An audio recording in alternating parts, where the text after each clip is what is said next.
Hello, আসসালামু আলাইকুম। সবাইকে স্বাগতম জানাচ্ছি।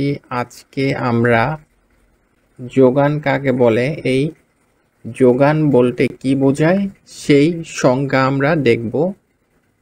চলুন শুরু করি।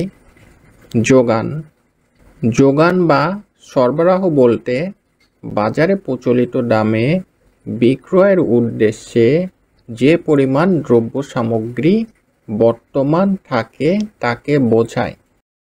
কোনো বিক্রেতা বা উৎপাদনকারী প্রতিষ্ঠান কোনো নির্দিষ্ট সময়ে নির্দিষ্ট দামে নির্দিষ্ট দ্রব্য বা সেবার যে পরিমাণ বিক্রি করতে প্রস্তুত বা ইচ্ছুক থাকে, অর্থনীতির ভাষায় তাকে ওই সময়ে ওই দামে ওই দ্রব্যের যোগান বা সরবরাহ বলে।